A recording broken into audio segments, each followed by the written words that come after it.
Good evening students. मैं आप लोग का अध्याय 4 पढ़ा रही थी तत्वों का सॉरी यार थंबलिंग हो रही है। तत्वों का आवर्ती वर्गीकरण, ठीक है। अब यहाँ पर देखो, ये मैं तुम लोगों को पढ़ा रही थी डॉबेराइनर का तिक का नियम, अष्टक का नियम, बार बार रिवाइज कराती हूँ ना कि हम ये पढ़े हैं करके। उसके बाद में लोथर-मेयर का परमाणु वक्रायतन भी पढ़े थे। उसके बाद में मैंने तुम लोगों को बताई थी कि पीरियोडिक टेबल का मतलब कि आवर्त सारणी का पिता किससे कहा जाता है, तो मेंडलीव का पूरा नाम क्या था, डमित्री इवानोविच मेंडलीव नाम था, है ना।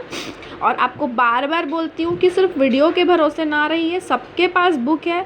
मेरे बताने के बाद में बुक पढ़ो, और बुक रीड करने के बाद जो तुमको लाइन अंडरलाइन करनी है वो करो, इम्पॉर्टेंट लाइन, ठीक है। आज हम पढ़ेंगे, मैं उनकी लिमिटेशन बताई थी, उसकी उपलब्धियां भी बताई थी, किसकी, कि जो कौन थे उनका नाम, हाँ, मेंडलीव के आवर्त सारणी की जो उपलब्धियां हैं और जो उसकी सीमाएं थी वो मैं आप लोगों को समझाई थी। आज हम जो आधुनिक आवर्त नियम, मतलब कि हम जिस पीरियोडिक टेबल को फॉलो करते हैं, जिससे हम पढ़ाई करते हैं, है ना, हम जो केमिस्ट्री में बहुत इम्पॉर्टेंट है हमारा, उसके बारे में पढ़ना है। तो देखो, ब्रिटिश वैज्ञानिक हेनरी मोसले ने तत्वों के परमाणुओं का एक्स किरण स्पेक्ट्रम का अध्ययन किया। तब उन्हें तत्वों की एक्स किरण तरंग लंबाई और मेंडलीव आवर्त सारणी में तत्वों के क्रमांक के बीच संबंध दिखाई दिया। मतलब कि जो मेंडलीव भी है वो भी इसी पे वर्क कर रहे थे। तो उन्होंने देखा कि जो मैं एक्सपेरिमेंट कर रहा हूँ और जो मेंडलीव ने एक्सपेरिमेंट किया है उसके बीच में तो कोई ना कोई रिलेशन है, मतलब उनमें संबंध दिखाई दे रहा है, मतलब वो कहीं ना कहीं से एक दूसरे से क्या है, रिलेट करते हैं, कुछ मिलते जुलते हैं करके वो सोचता है, ठीक है। तो मेंडलीव के समय परमाणु भार तत्व की पहचान थी। मैंने आपको पहले बताई थी कि जो मेंडलीव है उन्होंने जो जितने भी तत्व हैं कि क्या हैं, तत्व हैं, उन तत्वों को किस बेस पर जमाया था, तो परमाणु भार की वजह से। किस बेस पे जमाया था, तो परमाणु भार में। लेकिन अब जो ये क्या नाम है इनका, मोसले है, उन्होंने जो क्या बोलते हैं तत्वों को अरेंज किया था ना, मतलब जमाया था ना सारणी में, वो परमाणु संख्या के आधार पर किया था, ठीक है। अब उनका क्या रूल था, देखो, रासायनिक गुण उनके इलेक्ट्रॉन विन्यास पर निर्भर करते हैं। मतलब किसके, तत्वों के जो रासायनिक गुण हैं वो किस पे निर्भर करते हैं, उनके इलेक्ट्रॉनिक विन्यास। अब इलेक्ट्रॉनिक विन्यास कैसे होता है, मैं आपको पहले ही बताई थी कि जो इलेक्ट्रॉन है, 9वीं में आपको पढ़ाई हूँ ना, कि इलेक्ट्रॉन हमेशा 2, 8, 18 और 32 के पेयर में भरा जाता है। क्यों? क्योंकि पहले कक्षा में अधिकतम 2 इलेक्ट्रॉन आ सकते हैं, दूसरे में अधिकतम 8, तीसरे में अधिकतम 18 और लास्ट वाले में अधिकतम 32 इलेक्ट्रॉन आ सकते हैं। तो इसी को क्या कहते हैं, इलेक्ट्रॉनिक विन्यास पर निर्भर करते हैं। और इलेक्ट्रॉनिक विन्यास परमाणु संख्या के आधार पर होते हैं, बता रहे हैं, ठीक है। और इसी की जो आवर्त सारणी थी, किसकी आवर्त सारणी थी, जो मेंडलीव की आवर्त सारणी थी, उसको उन्होंने नकारा नहीं बल्कि उसमें संशोधन किया। संशोधन का मतलब क्या होता है, सुधार किया और नया नियम दिया जो कि ज़्यादा अच्छा था। तो इसलिए इसको क्या बोला जाता है, आधुनिक आवर्त नियम। क्या बोलते हैं, आधुनिक आवर्त नियम। और आज तक हम इसी नियम से क्या कर रहे हैं, जो तत्वों का है वर्गीकरण करते हैं और आवर्त नियम के हिसाब से इसी को पढ़ते हैं, ठीक है। अब इन्होंने क्या कहा कि जो तत्वों के भौतिक व रासायनिक गुण उनके परमाणु संख्या के क्या होते हैं, आवर्ती फलन होते हैं। मतलब जो तत्व हैं उनके रासायनिक और भौतिक दोनों तरह के गुण क्या होते हैं, उनके परमाणु संख्या के क्या होते हैं, आवर्ती फलन होते हैं। मतलब दोनों के हिसाब से क्या होते हैं, उन लोग उनके बीच में रिलेशन होता है करके बताया, ठीक है। देखो, अब यहाँ पर है ना, मैं पूरी जो आधुनिक आवर्त नियम में क्या क्या है क्या नहीं है ना, इसको पूरा इन वर्ड्स में, मतलब कि शब्दों में लिखा गया है। पर मैं ये पढ़ूंगी नहीं ना, मैं आपको सही बता रही हूँ। मैं आपको ये जो टेबल बना है ना उसको समझाऊंगी, क्योंकि टेबल समझना सबसे ज़्यादा ज़रूरी है।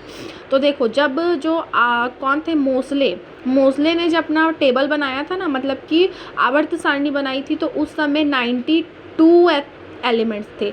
अब देखो, जो क्या नाम है उनका, मेंडलीव ने जो आवर्त सारणी बनाई थी उसमें 64 या 63 तत्व थे, ठीक है। अब उसमें से देखो बहुत सारे तत्वों की संख्या बढ़ गई, अब 92 हो चुके हैं, ठीक। लेकिन अभी प्रेजेंट मतलब आज जिस डेट में मैं आपको पढ़ा रही हूँ वहाँ पर 118 तत्व हैं।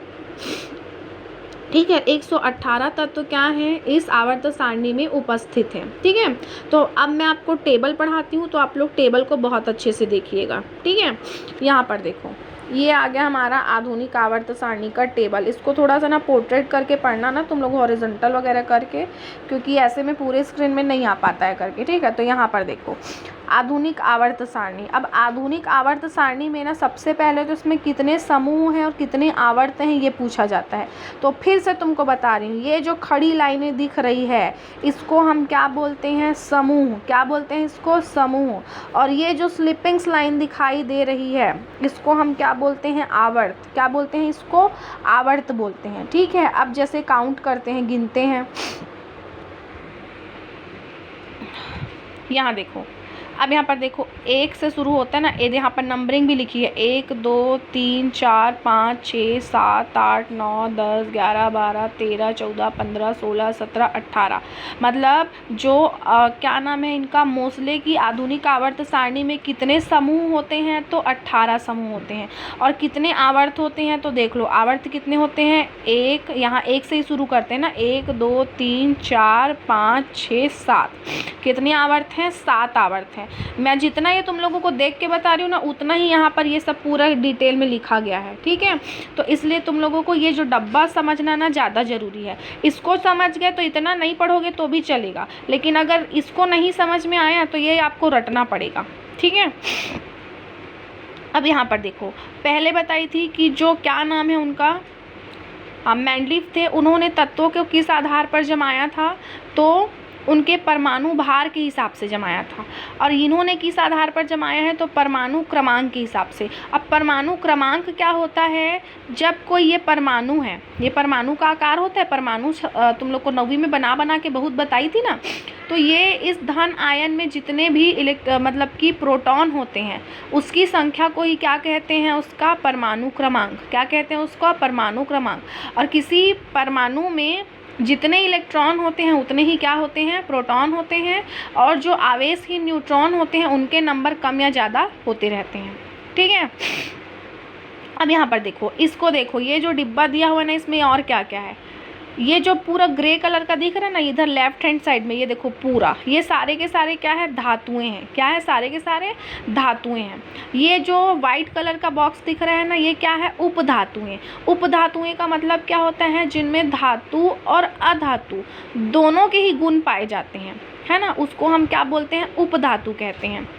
अधातुएं, ये जो ज़ेब्रा वाली लाइन दिखाई दे रही ना, जिग-जैग वाली, इसको हम क्या कहते हैं, स्लाइडिंग लाइन वाली लाइन को बोलते हैं अधातुएं। क्या होती हैं, अधातुएं। अब धातु और अधातु क्या होता है ना, ये 8वीं क्लास में पढ़ाया जाता है कि धातु में आवाज़ होती है, अधातुएं भंगुर होती है, ऐसा करके पढ़ाई हूँ, मैं ही पढ़ाई हूँ तुम लोगों को। तो ठीक है, तो ये सब होता है। ठीक है, और फिर लास्ट में ये ऐसी स्लिपिंग लाइन वाली है। तो इन लोगों के बारे में अभी भी अध्ययन जारी है, मतलब नहीं पता कि ये धातु है कि अधातु है कि अक्रिय गैस है, ये कुछ नहीं पता इनके बारे में, ये स्लिपिंग लाइन वालों के बारे में।